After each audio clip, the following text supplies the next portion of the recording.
Welcome to One of a Kind podcast. Slay that stage, your backstage pass to the minds of world champions of public speaking. Discover the stories, the strategies, and the skills of world-class speakers and get ready to transcend your fear of public speaking and slay every stage life presents to you.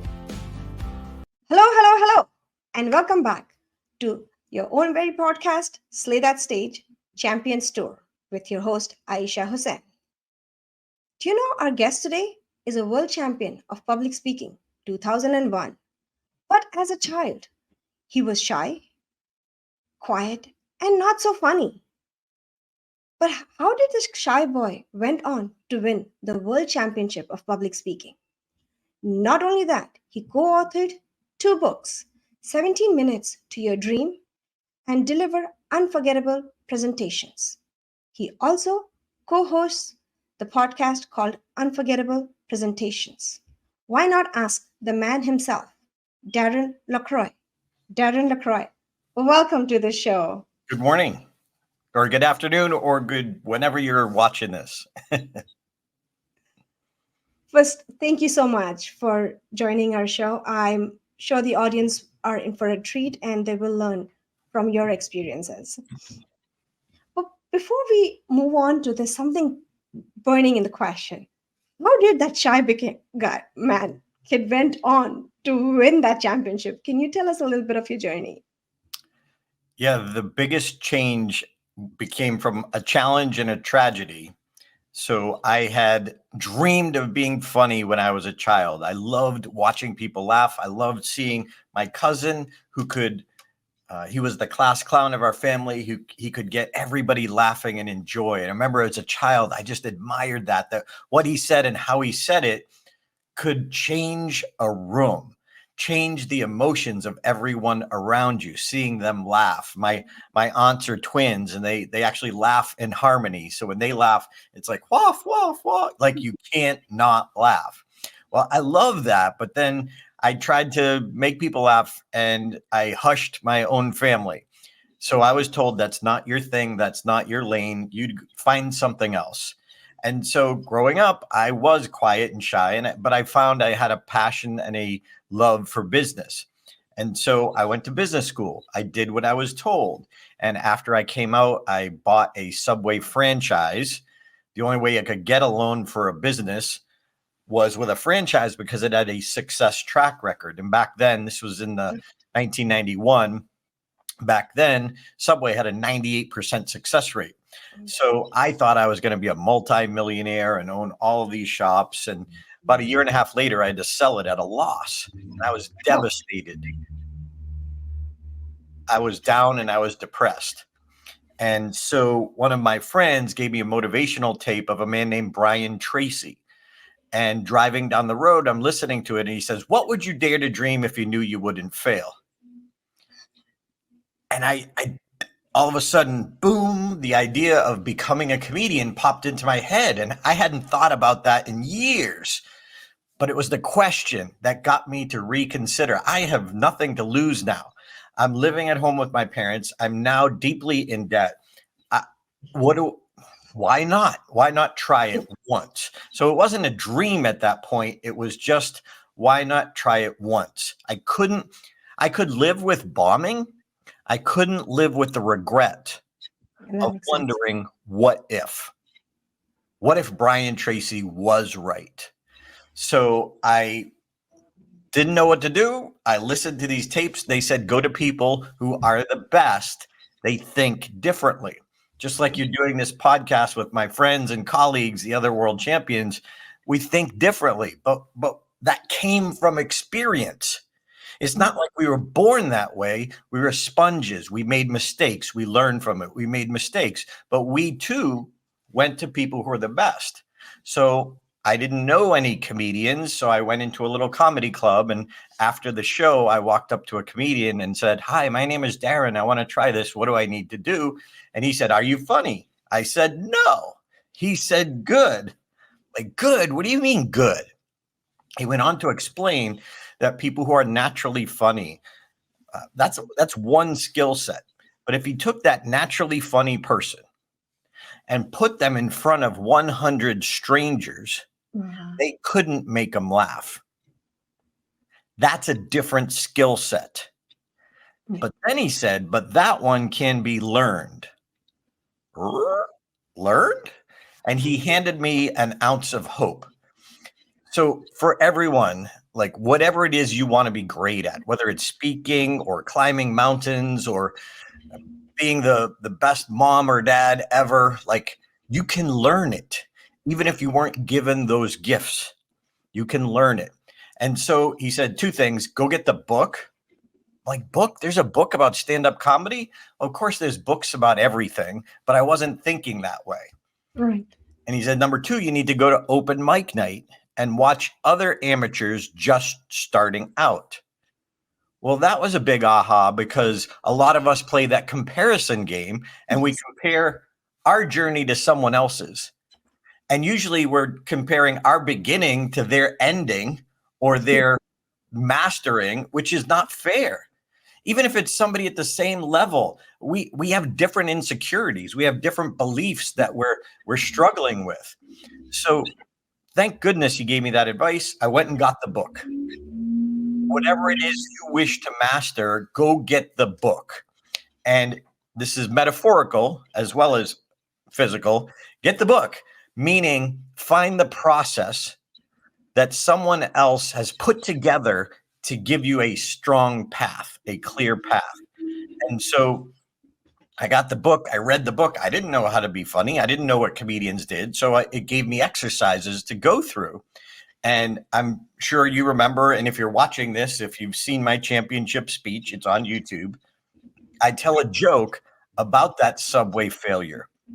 Well, that joke was written from an exercise from that book 9 years prior. Oh, wow. And so like it's experience. It's experience that we're willing to put ourselves out there with. And so I studied for 2 months. I watched people go up for their very first time and they were horrible. And I thought I could do that. You know, it inspired me. And so that's what kept me going. And in 1992, April 26th, I went up on stage for the first time and I bombed, and it was horrible. I still have a recording of it that I play in my keynote speeches now. But I got one laugh by accident. It was a tiny laugh. And I remember walking off stage, and the comedian that night, who was the host, said, "Don't quit your day job, kid." And he was right. It was horrible. But one of the other comedians came up and tried to console me and put his arm around me as I walked off stage. He said, "Don't worry, it's just your first time." And I remember thinking, don't worry, it's just my first time. Did you see what I did? I got a laugh. I could figure this out. In that 5 minutes of time, I had one thing that worked. If I could get rid of everything that didn't and figure out how to reproduce the one thing that did, I could do this. And I didn't have any like time frame. I looked at it that, I don't know, Aisha, if you're familiar with George Burns, but he's a very famous comedian from years ago. And he was still doing stand-up comedy at 100 years old. 100. So I was 23. I got some time. Yeah. So as a result, I walked off stage and I made a decision. I was all in. And one decision, the decision to go all in at whatever you want to master, one decision changes everything. And when I walked off stage, I made that decision. I found every mentor I could. I got every book that I could. I took every class that I could. And one of the things I kept hearing over and over and over again was stage time, stage time, stage time. Any day that you don't get on stage is a day that you don't grow. And I asked my mentor, I'm like, but don't I have to be good? He said, no. You have to go up to get good. You have to get the experience. You can learn guidance from a course, but it's until you actually go out and apply it in the real world that's where the true learning happens. So I got stage time everywhere I could, but the problem was there was only 3 or 4 open mic nights in the Boston area, and there was 100 wannabe comedians like me trying to get those few spots. So I was creative. I'm like, I have to find another place. Where else can I get stage time? And at the time, I worked at Bose Corporation, the stereo speaker company. They had a corporate Toastmaster club. So I'm sitting at my desk, and this newsletter comes across my desk about this thing called Toastmasters. I'm like, what's that? I start reading. I'm like, hey, wait a minute. Here's a place I could get stage time during the day. Comedy clubs are only open at night. I could fail twice a day. Woohoo! So I walked into my very first Toastmaster club. There was 12 people there. And I noticed something different from the comedy clubs right away. These people were warm, encouraging, Yes. sober. So I immediately joined 4 Toastmaster clubs because I saw the value. I Yes. knew what I needed. You know, a lot of people join the speech contest and they want to win, but they're not willing to actually do the work. They're just looking for that magic pill, that hocus pocus, and that's not how it works. You ask any world champion, they'll tell you about the work the work they do. I have a picture. I don't have it handy, but I have a picture of a closet of videotapes of speeches I've given and I've gone back and studied. And when I speak to Toastmasters around the world, I've spoken in 45 international cities, every state in the country. And I find many people who are jealous of the trophy. And I understand that. I was jealous of the 2 women and the men who had won before me since 1938. Oh, Nowhere in my travels have I ever met anyone jealous of that closet. yes. They're jealous of the trophy, but not of the closet. The closet, my mentor said, record yourself every time and then go back and listen and make it better. Go back and listen. People don't want to do that work. You want to be jealous. Don't be jealous of the trophy. Be jealous of the work ethic that brought me the trophy. So it was 9 years later that I became the world champion. But I take stage time at heart. That's what Stage Time University is my company because I get the habit. My license plate here in Las Vegas is stage time. I never want to forget the one habit that changed it all, but it started with that decision. One decision changes everything. Wow. Your story is very, very inspiring. And stage time is something I've heard even from my mentor, Craig Valentine. If you want to get better, stage time, stage time, stage time. And I remember when you talk about, oh, I can fail, and then you trying to get up. I experienced that last last district conference when I didn't place, and I was like, never doing this, not putting myself through this, because it's a lot of work which people don't see. People see the big trophy and it's like iceberg. People don't see what's underneath so much of hard work, practice, and endless amount of coaching and rewriting. It's never the first speech, it's many versions later that makes it to stage.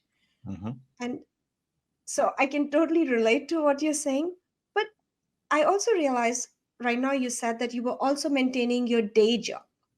Mm-hmm. Now, a lot of aspiring speakers, most people don't have the luxury, okay, I'm going to quit my job and just take this full time. I mean, I wish I could do it, but cannot.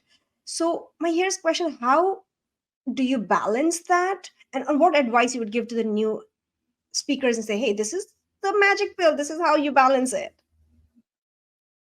Yeah, I would love to tell you there's an easy way. There's a simple strategy.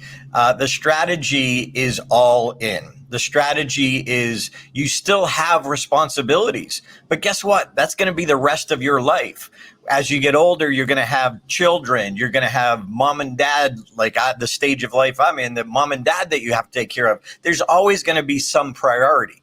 But if we could schedule it, if we could put a little bit on our calendar every single day to grow, which is the principle behind 17 minutes to your dream, is if we could do at least 17 minutes a day to focus, to make progress.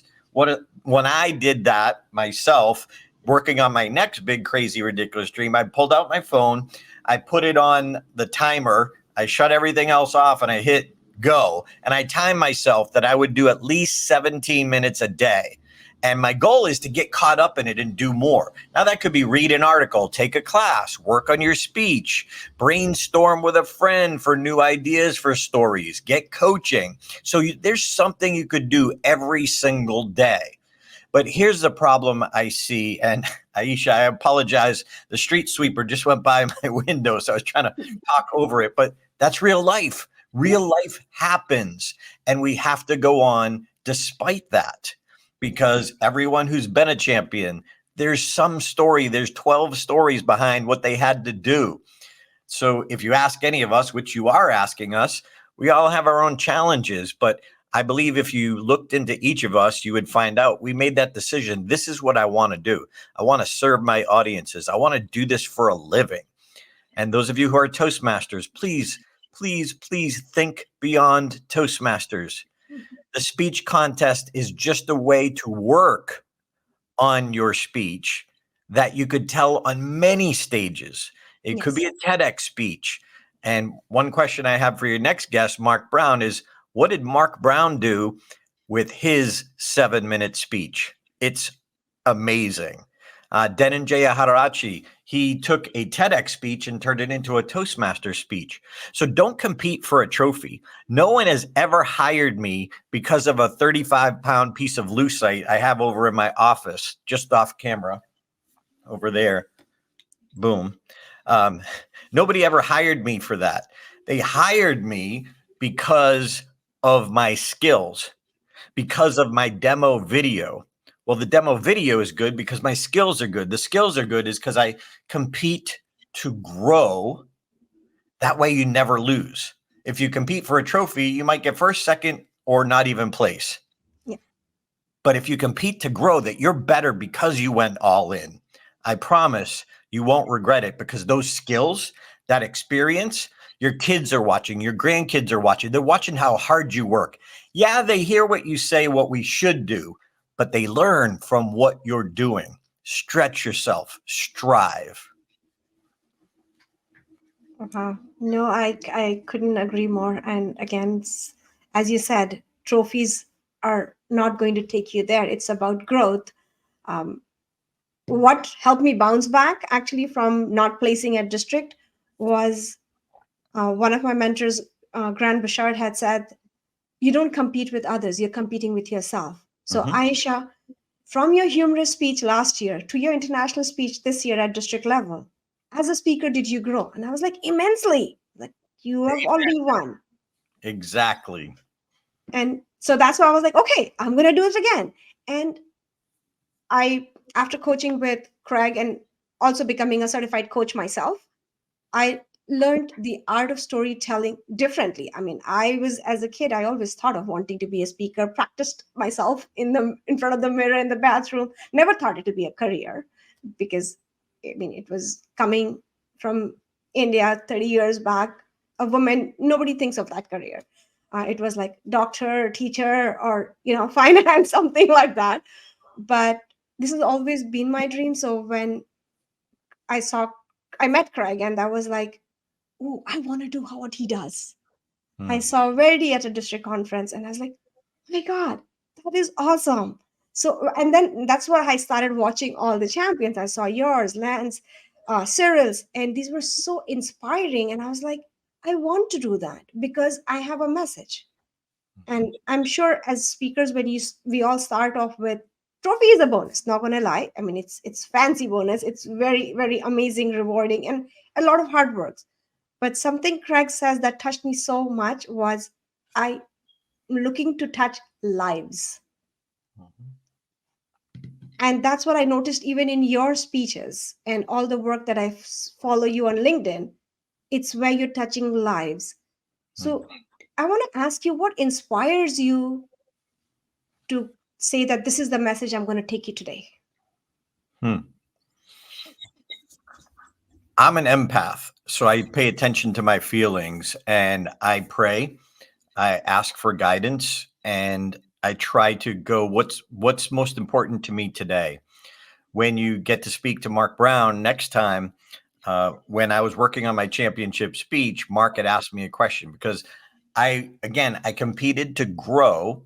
I had a keynote speech in 2001 that I was getting paid for. Not a lot, but I was getting paid for it, and I was working on building my career. So one of my mentors, another mentor, his name was Dave. He said he saw what I was doing because I heard in the professional speaking world, you got to have a signature story. You got to have a signature story. You got to have a signature story. So I was searching for a story. What's my story? What's my story? What's my story? And he said, Darren, stop trying to find that story that will launch your career. And instead, take the stories you already have and make them so good, someone will pay to hear them.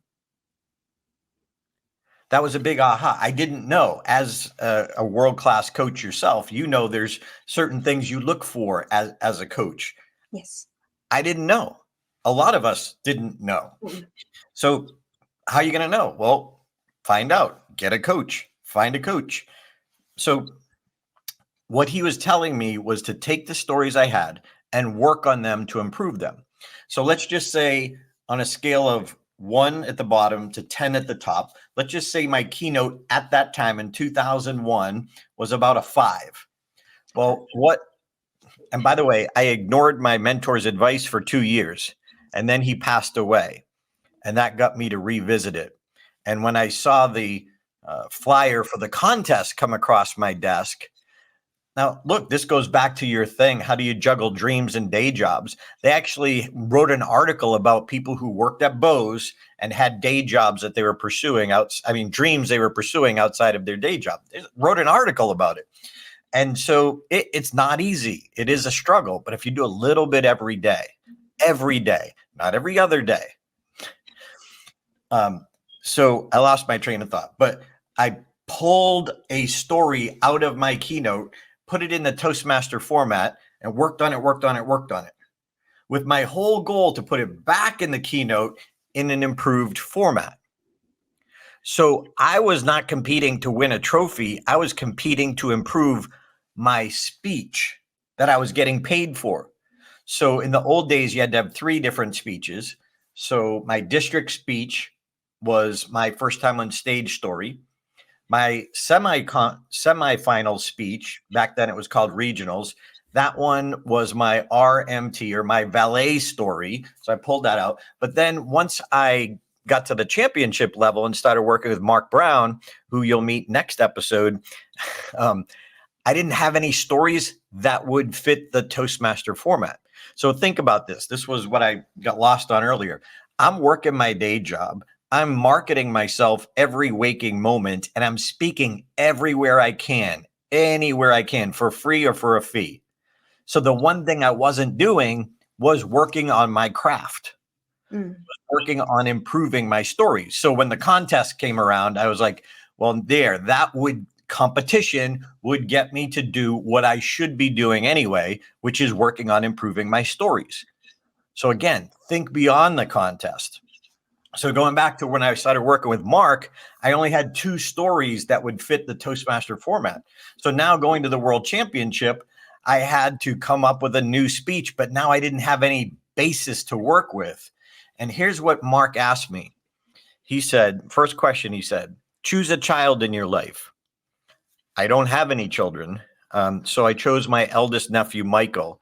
And he said, if you were going to die tomorrow, what one lesson that you learned from your life would you want to pass on to Michael to help him through his life? What would that one lesson be? And I started to answer. He's like, no. He said, write it down. Write down every lesson you've ever learned. And it was, he said, take 2 or 3 days. This is going deep. You'll have ideas when you're driving, you'll have ideas in the shower, random parts throughout the day. So it was the bottom of the 3rd page where I wrote down, I became a contestant because I was willing to fail. I became a comedian because I was willing to fail. So willing to fail became the working title for Ouch.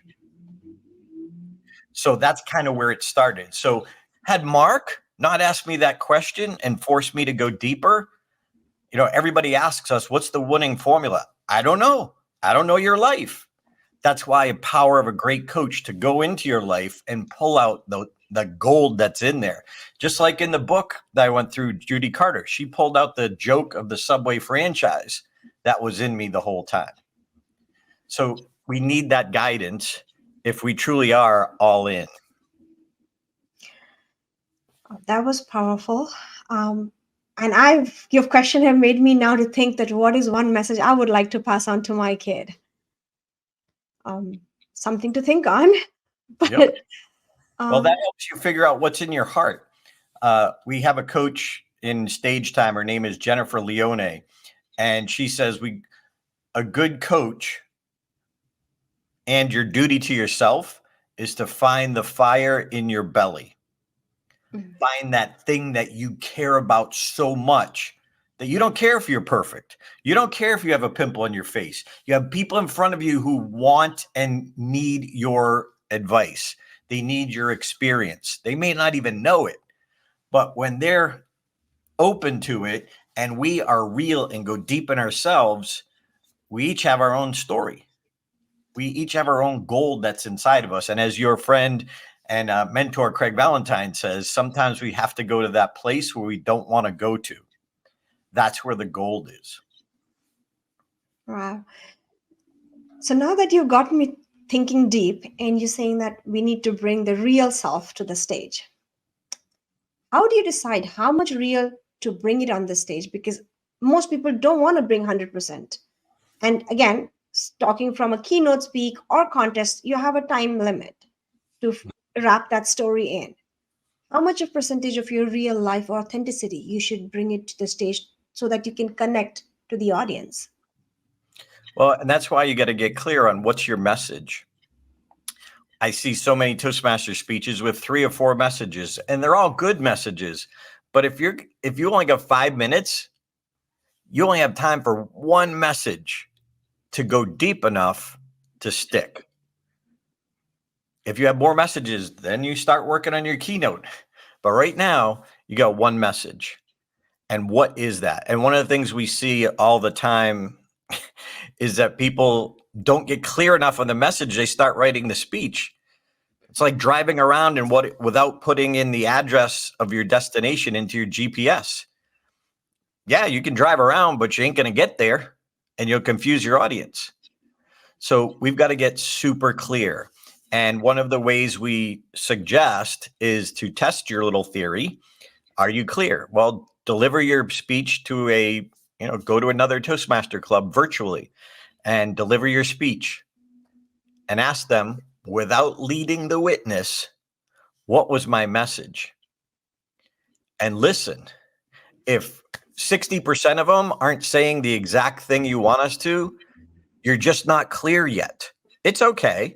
You're just not clear yet. So you have to have that clarity on the message to know what parts of your life are important, what parts of your story. Mark and I are coaching some clients overseas for a big convention in Istanbul. And one of the people we're working with, she has this incredibly deep and powerful story. There's just so much, but she wants to talk about grief. And she wants to talk about changing corporate policies around grief to be more empathetic.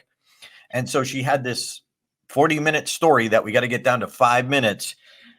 And what we said is, okay, you need to figure out what current grief policies state. If you want us to change what the policies are, we got to know what they are, or at least reference as to why they need to be changed. So she could tell her whole story, but her message is to get corporations to reevaluate how they help people going through grief, because her husband was shot and killed. And so because of that, she was going through grief. So she's uniquely qualified to help people who are going through grief.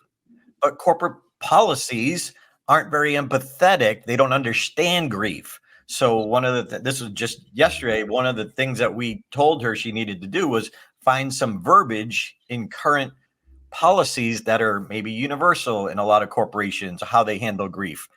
And what is the wording? And now your story has to be able to change that and give them a suggestion.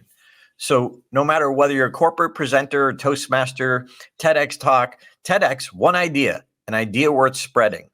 Okay, you can't put 3 ideas. It's not 3 ideas worth spreading.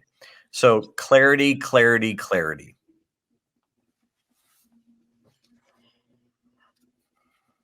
I'm still hung up on the grief part.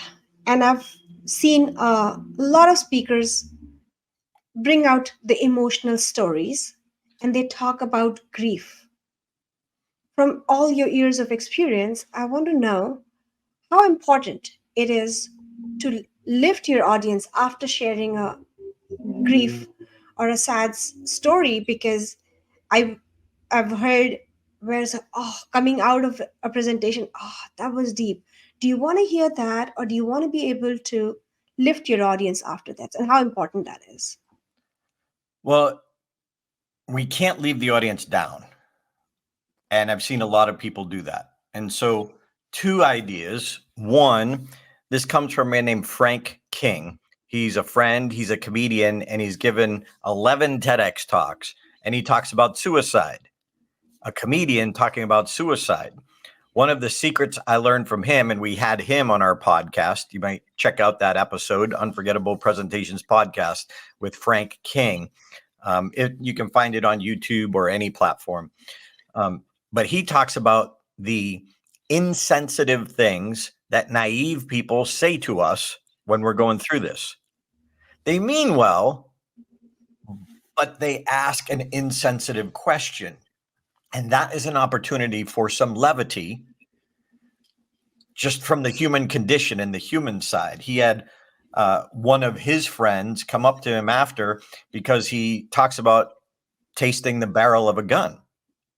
That's deep. That's powerful. And one of his friends said to him, well, why don't you think you pulled the trigger? And he goes, could you pretend you're not disappointed that I did? So it's that insincere comp. Now, sometimes people don't know how to deal with it, but those insensitive things that are said are an opportunity to bring some levity. Now, it doesn't mean he turns it into a comedy routine. He does not. But a little bit of levity goes a long way, bringing a deep topic back up. The critical part, the more important part, is what was the lesson learned from this?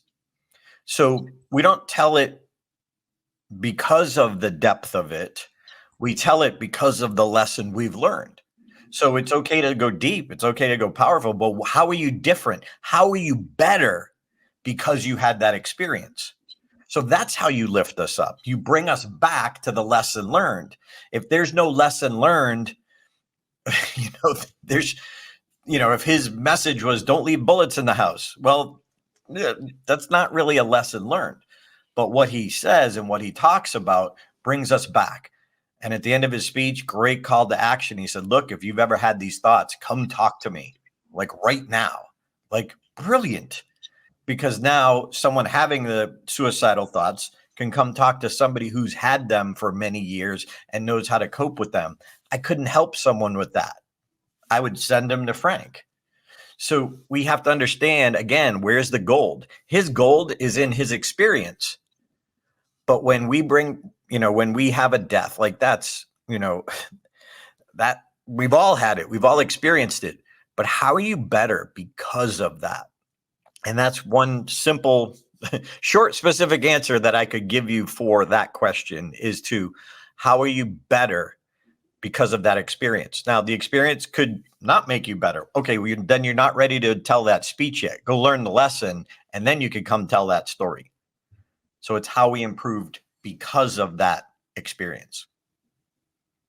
That is a very beautiful notion, because having gone through clinically depression myself, and that's why I asked you that question, because it was very personal to me, that when you share a story about sad things, how do you lift your audience up? Because obviously the reason is that I want to say that, hey, I can help, I've been there, and I know how to come out of that darkness.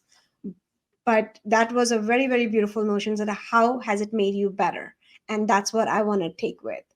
And I think that's a very, very wonderful notion to segue into our next portion. Our guest, Verity Price, has actually left a question for you. I will add that to stage. And is, with winning this title of being world champion, how often or how much have you had to deal with imposter syndrome? Hmm. A lot, a lot. And I will tell you, it took me 2 years to really accept that I was the world champion. And I still have moments. And then I've, I can't say that I have any secret, but the secret is go to friends, go to people who know you and trust you when you're having those thoughts to be able to battle them. Um, my friend Maureen Zapala has written a whole book on it. She was a NASA scientist, a literal rocket scientist, the first female for her division of NASA. And she has a great story. That's her topic. That's what she talks about. For me personally, it's talking to friends. It's understanding there's something more important than me as well. When we make it about ourselves, it could be ego or it could be self-doubt that we take on the stage with us. So I remember Mark Brown pulling me aside the night before the world championship when he saw my ego growing, that I got a shot at this. Mhm. And he said, Darren, tomorrow morning, you have the privilege of 2,000 lives for 7 minutes. What will you do with that? Wow. Now that grounds me. That makes it not about me. That's about serving. So when I had imposter syndrome, when those little voices came up, I reminded myself I was given this privilege to serve. So when we make it about the audience and not about, I don't know if I deserve this. Now, look, I'll tell you, even after the world championship, I remember I was, still struggling to pay off my debt at that point. And I got booked by a group of CEOs in Boston. So these are all people who could have bought and sold me. And even though I won the world championship, I still was barely making ends meet financially. So I had to battle that, and I had to like talk myself out of that doubt that these people earn and are worth way more than me. Okay, but I was brought in to talk about presentations. That is something I've studied back then for about 10 years. Oh, wow. So since I had studied it and worked on it for 10 years, they don't know what I know. They might know how to run a business. They might know how to build their wealth. They might know, they might know, they might know. But they couldn't possibly know all that and study presentations as much as I have. So I almost have to like build myself back up. I was given this privilege. My goal is to serve that when I'm done speaking, they think differently. I call it the cherry tree effect. What do you want your audience to think about differently when you're done? So the idea, the cherry tree, was in my original speech, but I had to pull it out because in the United States, as soon as you say cherry tree, the audience's brain goes off on a tangent to George Washington. So I had to take that out because the story I was trying to tell was about Dr. Robert Goddard. And Dr. Goddard, who launched the rocket, was asked by his grandmother to, when he was 18 years old, this was in like 1899, to go out to the back of her yard and prune the top of a cherry tree. So he took his axe, he climbed up the tree, but instead of pruning it, he sat there and daydreamed. And that's when he had the thought, wouldn't it be wonderful to build a device to take off from the ground and to reach the stars? Dr. Goddard said that as a young boy, when he climbed down from that tree, he was not the same boy who climbed up.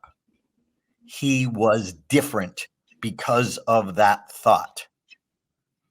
Now, speakers say, well, what does this have to do with speaking? Everything. Make it your goal. Get the clarity. When you're done speaking, what do you want the audience to think about differently? And the key is, as you know, Craig teaches, 10 words or fewer. If you can't Yes. say it in 10 words, you're not clear.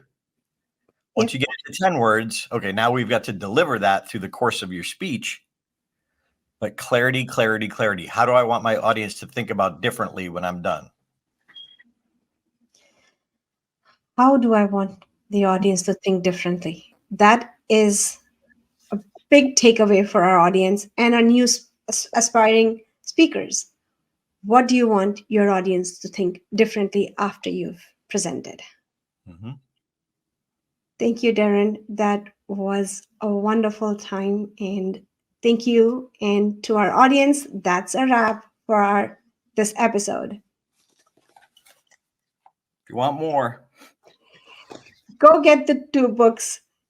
You've For whatever you've seen in this little minute were only small nuggets. You want to learn more? Go get the 2 books. Deliver Unforgettable Presentations and 17 Minutes to Your Dream. Thank you.